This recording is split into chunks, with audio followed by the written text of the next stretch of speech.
Pois é, como você vê, a fobia social, ela efetivamente é mais comum do que parece. E a gente vai aprofundar isso aqui com os nossos especialistas. Via de regra, talvez a gente não dê muita importância, não cuide de algo que deve ser cuidado, que pode nos ajudar a enfrentar a vida, né?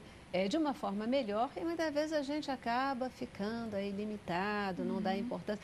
Aliás, causas psicológicas, a maioria das vezes a gente tende a não dar importância a elas, né? Acha que Só é chega no segundo consultório, plano, é segundo Só se plano. chega no Minimiza, consultório né? quando quase não se tem muita coisa a se fazer. Aham. Isso começa a afetar fisicamente de outras formas, aí você diz, não, a gente tem que cuidar da dor de barriga, tem que cuidar da ânsia de vômito, tem que cuidar não sei de quê, disso a gente vai cuidar, mas a origem, de repente, é de Mas outra aí, ordem, Celeste, né? a gente esquece que o próprio corpo vai gerar mecanismos para que você dê atenção Vai ao gritar, psiquismo, né? vai gritar. Vai gritar. Né? Então, é o que a gente chama de doenças psicossomáticas, né? O corpo vai somatizar aquilo que o cérebro, aquilo que a mente está gritando, né? Então, é preciso ficar atento que o corpo vai gerar esses mecanismos. Nessa hora que o corpo grita, é que aí que as pessoas começam a procurar ajuda. Jairo, você sabe, você também sabe que uma das coisas, assim, para mim, um dos fatores que mais prova essa questão do homem como um ser integral é um pouco disso aí, né? Não adianta, a gente é corpo, a gente é alma, a gente é espírito, né? Sem dúvida. E as coisas da mente, elas não ficam só na mente, elas afetam fisicamente. O ruim também é que você tem já é uma questão cultural no Brasil, né? O medo de procurar o psicólogo, ser taxado como louco, né? Como maluco. Então a pessoa, ela começa a somatizar algumas situações no seu corpo, então ela vai ao dermatologista, vai ao clínico, então ela vai numa sequência de especialistas que em algum momento um deles vai dizer, procura um psicólogo. É o último, né? É o último, né? A Gladstone tinha falado assim, é um transtorno de ansiedade que tem o CID, não sei o que lá. Isso. Então, a fobia social, ela é uma doença, ela é considerada uma doença mesmo? Isso. Pela classificação internacional de doenças, que é o CID-10, ele vem como F40, e dentro das classificações das ansiedades, ele vem como a fobia social. Então, é uma doença. Como é que ela aparece? E assim, como a gente estava falando, dentro das ansiedades, são as mais comuns, né? A fobia social, a agorafobia e a agorafobia com a questão do surto do pânico, né? São as mais comuns. O pânico já é um estágio bem avançado. Né? Então, enquanto eu estou com um tremor, eu estou com uma sudorese, a gente vai tentando lidar com as situações. Só que chega um ponto em que realmente você não consegue se expor. E é necessário para a nossa vida comum, né, a rotina diária, você ter relacionamento, você ter relações e você estar envolvido com pessoas. E essa não exposição, esse medo de estar com pessoas, que é a característica da fobia social, não é essa questão de enfrentar situações com pessoas. Então, você se reserva. Né? É o medo de enfrentar. E não é um tema novo, não, tá, Celeste?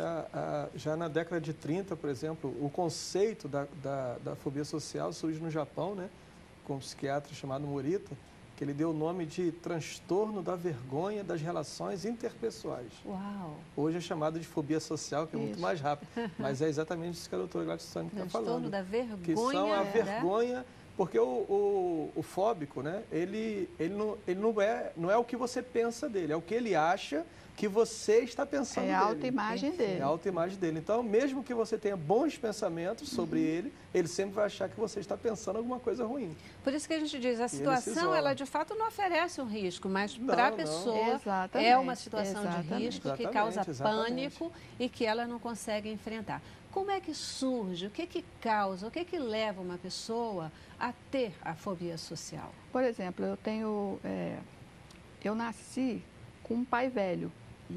Quando eu nasci, meu pai tinha 63 anos. Eu dizia que sou filha do meu avô. E ele não permitia que houvesse diálogo, conversa. Então, ele era muito castrador, duro, né? Batia, né? Uma disciplina muito rígida. Então, se eu quisesse falar alguma coisa com ele, eu escrevia. Isso nos meus 4, 5 anos de idade, porque eu não tive mãe, então fui criada com meu pai. Então, eu escrevia assim, pai, posso brincar moro no apartamento, posso brincar lá embaixo? Sim ou não? E dava a caneta para ele responder. Uau!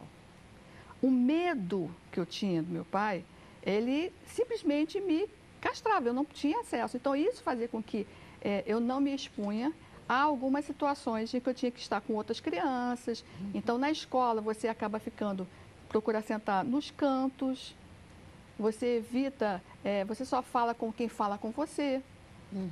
Então, a forma, o ciclo familiar, ele pode começar a provocar isso, porque a criança ela está na estruturação da personalidade dela.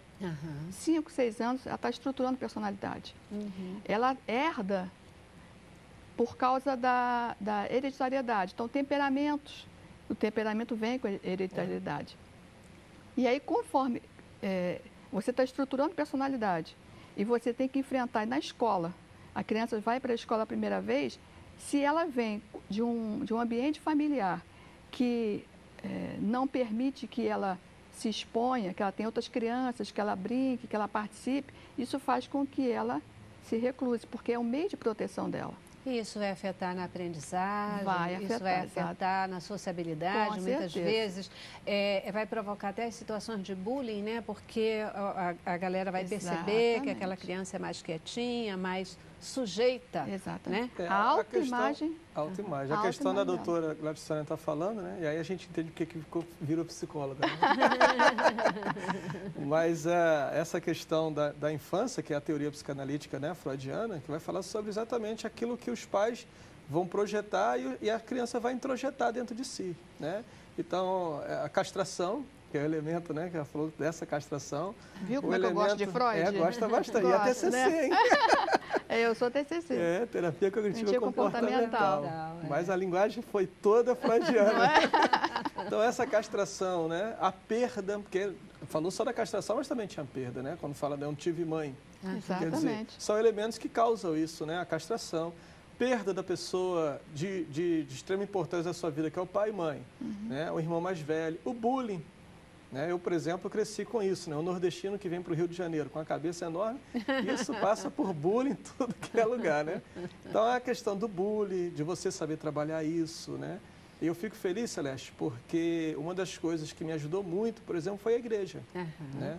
Porque a igreja é um elemento de sociabilização. Né? Então, você tem a escolinha das crianças, da escolinha das crianças você tem todos os mitos de transição para a adolescência. Verdade, aí você faz todo aquele ritual para ir para o grupo de jovens. Você, caramba, eu me sinto jovem agora. Então, todos esses fatores que a sociedade excluiu, você ainda tem na igreja. Né? E pega a criança e vamos ouvir agora fulano de tal que vai cantar. Aí você vai tremendo, mas você vai lá e canta. Às vezes está no grupo, né? No meio do grupo, que te ajuda a vencer um pouquinho. Já cantava pequenininho, só a florzinha de Jesus. Então, essa coisa toda... Poxa, esse dia que até eu sou um soldadinho de Jesus.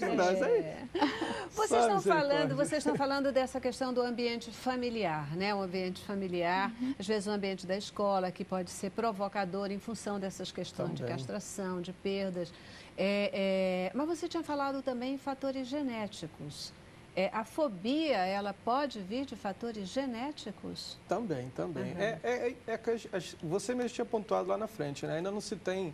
A ciência não se fechou sobre esse assunto. Né? A ciência não se fechou, mas também há esses casos da questão genética. Até porque um dos fatores também, como eu falei da comorbidade, um dos fatores que vai pontuar a fobia social é o alcoolismo. Né? Então, boa parte das pessoas alcoolistas são portadores de fobia social. Né? E o alcoolismo também é herdado, também é genético. Hoje a ciência já diz isso. Então, o pai que era alcoolista vai passar isso para o filho. Provavelmente já também era um fóbico, também vai passar isso para o filho, ou a mãe. Então, você tem os fatores genéticos, você tem os fatores da infância, principalmente esses 2, 3 anos, período da castração, e assim, a parte mais maçante é a adolescência. A adolescência, porque é o momento da superexposição, é o momento das redes sociais, é o momento em que aparece a espinha, não quero sair na rua. Aí, junto com isso, vem as propagandas, vem a coisa toda. É o momento, na verdade, onde esse adolescente mais precisa de aceitação social. E não pode esquecer que a doença em si é a vergonha, né? A vergonha de si. Então, que é até uma área que a psicanálise não se debruçou muito sobre a vergonha, a gente debruçou bastante sobre a culpa, né? Sobre a vergonha a gente debruçou bastante, não. Então, essa questão da fobia social, ela é a doença em si, da vergonha de si. Isso no adolescente. E algo que você projeta para o outro, quer dizer, é como você entende que o outro está te enxergando, exatamente. E não necessariamente. Até porque essa projeção, eu preciso entender essa projeção no seguinte, né? É o caso da doutora que tem um pai que é altamente castrador. Então, ela introjetou essa castração e ao introjetar essa castração, ela pode projetar isso nos outros. Então, qualquer pessoa que traga um perfil próximo ao perfil do pai, ela vai evitar. A gente chama isso de espelhamento. Eu costumo falar assim, você se vê nos outros. Então, o que eu não gosto no Joaquim é algo que está em mim. Só que eu não entendo e não aceito o que está em mim. Então, é mais fácil eu ver... Rejeitar o Joaquim. No Joaquim, exatamente. No Joaquim, me perdoem os Joaquins, né? Eu enxergar no outro aquilo que está em mim e eu não aceito. A fase da adolescência é a fase da afirmação. Mudança hormonal, né? E aí vem a afirmação. Se não foi construída uma autoimagem, como eu me vejo, então, na fase da infância, você vai ter pais que começam a colocar sobre os seus filhos uma exigência de não ter vivido. Então, ele começa a cobrar do outro e fazer comparações com outros. Como ele não filhos. Viveu, ele quer que o filho viva. A mãe quer que a filha faça balé, porque o sonho dela era fazer balé. O pai quer que toque piano, porque o sonho dela é tocar piano. E aí vai chamar ele que ele é burro, que ele não aprende. Então, ele vai introjetando exatamente essa imagem que vão fazendo dele. Perfeito. É nesse aspecto, por exemplo, que o filósofo Jean-Paul Sartre dizia que o outro é o inferno, né? O outro é meu inferno, porque tudo que eu não suporto em mim, eu vou projetar no outro. Exatamente. Assim, dentro de uma linguagem mais usual, isso é muito fácil da gente entender, porque assim, eu não me vejo o tempo todo, né? Eu vejo o outro. Então, eu consigo perceber as coisas nos outros. Em mim é mais difícil. Para me ver, eu preciso de um espelho. Pois é. E tudo que você percebe aí, não é o outro. Eu preciso de um espelho. E aí tem um detalhe, que tudo que você percebe não é o outro, mas são reflexos de você mesmo no outro. Eu faço uma dinâmica em sala de aula com os alunos do seminário, em que eu pergunto para eles assim, quando você pega um espelho, o que você vê? Eles, eu me vejo. Eu falo, não, nós nunca nos vemos. Os outros nos veem, mas eu não conheço o meu rosto. Porque cada dia, cada manhã, eu me vejo de uma forma diferente, porque aí é o meu autoconceito, é a imagem que eu faço de mim. Então, hoje eu acordo bem, meu cabelo está horrível. Amanhã, o mesmo cabelo, eu falo que está ótimo. Então, eu não consigo ver o meu rosto como ele é, porque vai a partir do conceito que eu tenho. Então, todos os dias, a imagem que eu tenho vai mudando. E aí vem o conceito da filosofia que todo espelho só mostra aquilo que queremos ver. Exato. Vamos aqui, né? Completamente papo cabeça esse aqui. Queridos, a gente tem vivido numa sociedade, especialmente em grandes cidades, por exemplo, né, aqui no Brasil, Rio de Janeiro, São Paulo, etc., onde a violência ela tem imperado de uma maneira muito forte, né? A gente percebe as pessoas agora com medo de ir para a rua, as pessoas com medo de se relacionar, as pessoas com medo do outro. Antes a gente tinha medo do adulto, agora a gente tem medo de uma criança. Né? Eu sou uma adulta, mas de repente chega um gurizinho, a gente já fica com medo. Tem medo de sair de casa, tem medo da bala perdida. Isso é fobia social também ou não se enquadra nesse conceito? Quer falar? Eu não coloco como medo, não se encaixa em fobia social. Porque a fobia social é de dentro para fora. Certo. Então, o que nós temos vivido numa guerra urbana, nós temos vivido uma ansiedade generalizada e o pânico vai entrar. Porque o pânico é situacional. Então, são situações que nós estamos vivendo e que vão nos acometendo. Fobia social é uma ansiedade que vai me acometer de dentro para fora. É a partir do que eu tenho, do que eu vivo, e eu não sei como enfrentar essas situações, é que eu vou me colocando, me limitando, né? As situações, viver as situações com pessoas. Já essa do medo, do enfrentamento social, aí já entra mais na questão do síndrome do pânico ou episódios de pânico, em que eu tenho medo de me expor, de sair de casa, de viver situações por questões de risco mesmo. Geralmente por uma situação já conhecida, né? A diferença entre pânico e medo é porque o medo é a paralisação diante de coisas, de fatores desconhecidos, o novo, como você pontuou lá na frente, o novo. E o pânico não, ele é uma paralisação mediante algo conhecido. Então você ouve uma reportagem que aconteceu algum fator dentro de um ônibus que você costuma pegar aquela linha, você tem medo. Então é um fator conhecido, né, que é o pânico. É o situacional. E a gente não pode esquecer que sempre a fobia social, como a doutora falou bem claro, de dentro para fora, que é a vergonha de si, né? Por exemplo, um caso clássico de alguém dizer que tem fobia social é ele escrever alguma coisa na tua frente. Um fóbico não escreve na frente de ninguém. Não escreve. Então ele diz, não, eu sou portador de fobia social. Aí você pede para ele escrever, consultório, a gente inclusive é um teste que a gente faz. Então escreve para mim o nome, ele não escreve. E se você estiver olhando, ele não faz.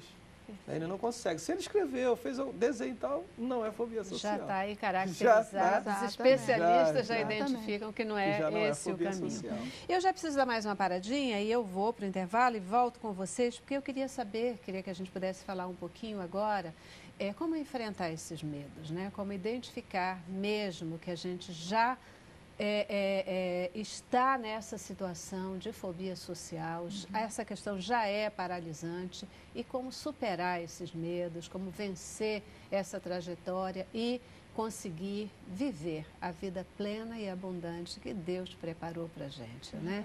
Como buscar confiança, pastor, né? Nessa fé, nesse Deus que nos garante que nele eu posso todas as coisas, né? E que com ele eu me fortaleço, né?